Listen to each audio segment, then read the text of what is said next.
Hi student, आप सभी का फिर से अनुसार एजुकेटर में बहुत बहुत स्वागत है। जैसा कि हम लोग एपी पढ़ रहे थे और एपी का हम लोग प्रैक्टिस कर रहे थे, तो एपी को हमने कल डिस्क्राइब किया था। आज कुछ क्वेश्चन भी हमने लास्ट क्लास में किया था, तो आज हम फिर से कुछ प्रैक्टिस इंपॉर्टेंट टाइप के क्वेश्चन लेके आ रहे हैं जिस टॉपिक में आपको प्रॉब्लम हो सकता है। तो सेम 4 क्वेश्चन में लेके आ रहे हैं। यहाँ पे आपको लिखा हुआ है, एक देखिए मिसिंग फ्रीक्वेंसीज वाला है। मिसिंग फ्रीक्वेंसीज है फर्स्ट क्वेश्चन है कि find the missing frequency of AP.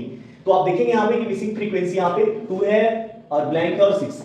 तो आप अब इसको ऐसे ऑब्जर्व करना है। इसका सॉल्यूशन हम पहले वाले का सॉल्यूशन देख रहे हैं। तो पहले वाले के सॉल्यूशन में क्या दिया हुआ है, 2 ब्लैंक्स और 6।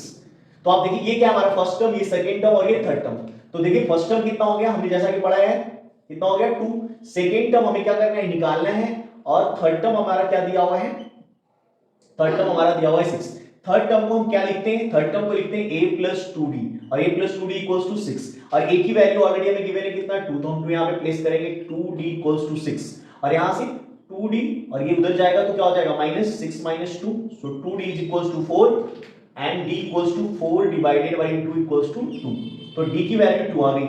और जब d की वैल्यू 2 आ गई तो हमें सेकंड टर्म निकालना है। सेकंड टर्म का फार्मूला क्या होता है, a + d। तो a कितना है 2 और डिफरेंस कितना आ गया, मतलब ये कितना हो जाएगा 4।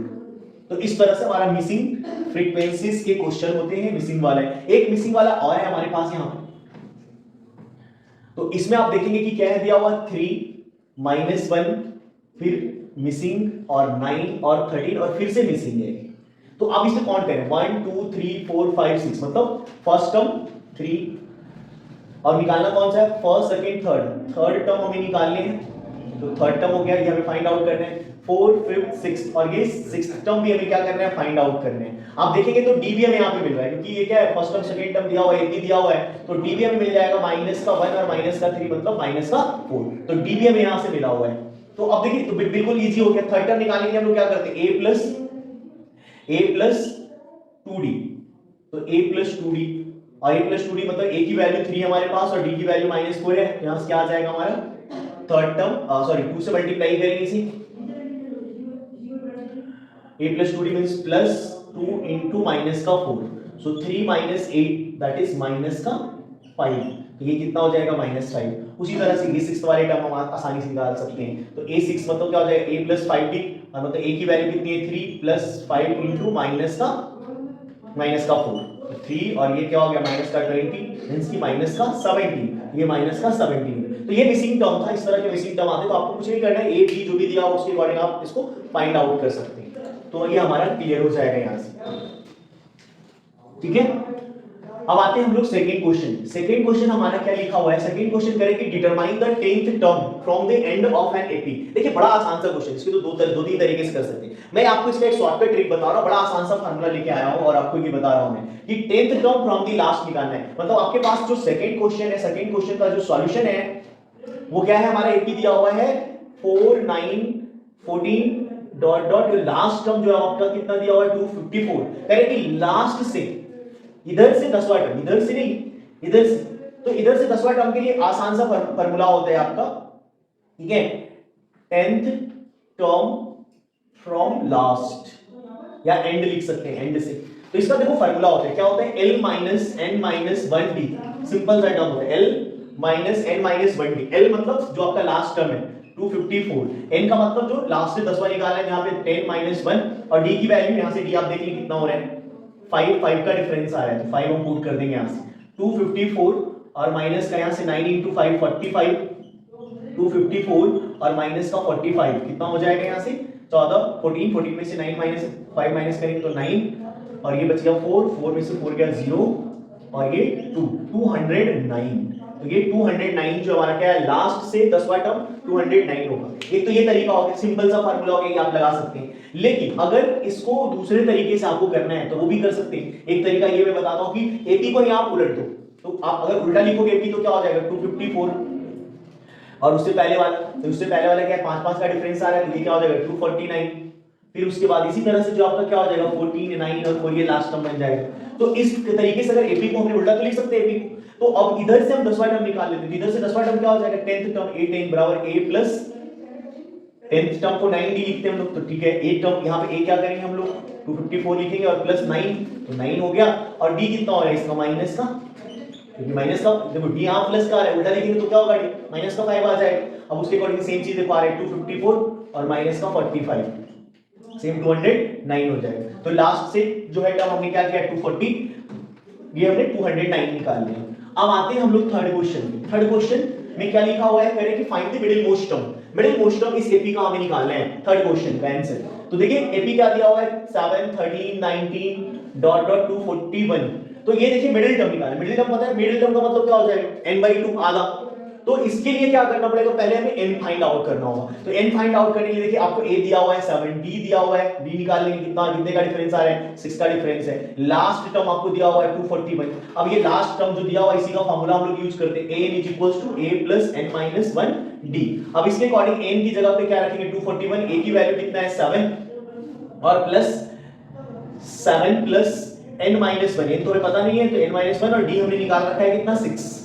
अब इसको आप इधर लेके आएंगे माइनस करेंगे तो कितना बच जाएगा हमारा ये 234 = n - 1 और d की वैल्यू 6 से इसको कट कर दें तो 6 3 जा 18, 6 3 जा 18 और बच जाएगा 54 9 10 39 टाइम्स में कट जाएगा n - 1 और ये -1 इधर आकर क्या हो गया 40।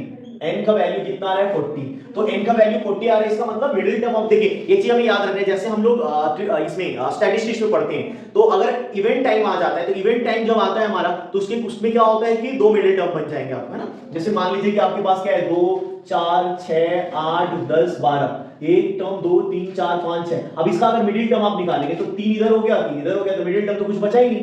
तो इस कंडीशन में क्या है मिडिल टर्म में ये दोनों टर्म आ जाते हैं। तो उसी तरह से इवन आ रहा है, इवन कंडीशन में हमें क्या करना है दो मिडिल टर्म हो जाएंगे। अगर ऑड आया तब तो इजी है, ऑड जब आता है तो क्या करना है n + 1/2 कर लेना है। जैसे इसमें अगर मान लीजिए कि 39 आता, 39 टर्म आता है, n की वैल्यू अगर 39 आता तब तो हमारा मिडिल टर्म निकालना आसान था। क्या करते हैं n + 1/2 मींस कि 40/2 और 20th टर्म क्या हो जाता मिडिल टर्म हो जाता। लेकिन यहां आया क्या हमारा n की वैल्यू 40, तो इसमें जो है हमारा दो मिडिल टर्म बनेंगे। जब भी इवन होगा तो दो मिडिल टर्म बनेगा, तो यहां से क्या हो जाएगा एक n/2 हो जाएगा मींस कि 40/2, तो क्या आ जाएगा 20th टर्म और एक आ जाएगा n/2 + 1 मींस कि n/2 जो है फिर से कितना आ गया 20 और 1 ऐड कर देंगे तो 21th टर्म। तो दो आ रहा है आपको, तो यहां पे दो टर्म्स आपको निकाल के दिखाने होंगे a20 और a21। तो a20 को हम a + 19d लिख सकते हैं और a की वैल्यू यहां हमारा कितना है 7 और 19 * d की वैल्यू 6 है, तो 7 + 114 है और ऐड कर देंगे तो क्या हो जाएगा 121। और उसी तरह से a21 निकालना है तो क्या हो जाएगा a + 20d। तो a की वैल्यू फिर से यहां पे कितना है 7 और + 20 * d की वैल्यू 6 हो गया, तो 7 प्लस कितना हो जाएगा 120, तो ये आ गया आपका 127। तो ये दो जो है हमारा क्या है मिडिल टर्म, ये दोनों क्या होगा मिडिल टर्म 20 और 21st टर्म दोनों जो है वो क्या हो जाएगा। तो अब हम लोग फोर्थ क्वेश्चन देखते हैं। फोर्थ क्वेश्चन में कह रहे हैं क्या 184 इस एपी का टर्म है या नहीं है। देखिए टर्म है या नहीं है इसके लिए क्या है n का वैल्यू जो है वो क्या है होल नंबर होना चाहिए। अगर होल नंबर नहीं आ रहा है फ्रैक्शन में आ रहा है नेगेटिव आ रहा है तो इसका मतलब क्या है कि हमारा जो भी टर्म दिया हो वो क्या है इसका टर्म नहीं हो सकता है। तो n की वैल्यू जब भी इस टाइप का क्वेश्चन हो तो क्या करना है n की वैल्यू निकाल लेना है। तो n की वैल्यू कैसे निकालेंगे, इसको हम n मान लेंगे। ये हमारा क्या है लास्ट टर्म 184 दिया हुआ है और बाकी तो a आपको दिया हुआ है 3 और d यहां से ही मिल जाएगा आपको कितना 4 इंक्रीज कर रहा है तो 4 प्लस का। अब जो गिवन है इसका फार्मूला हम लोग यूज करते हैं n = a + n - 1 d। अब यहां से देखिए n की जगह पे हम लोग 184 रखेंगे, a की वैल्यू ऑलरेडी हमारा कितना है 3 + n - 1 और d की वैल्यू कितना रखेंगे यहां पे 4।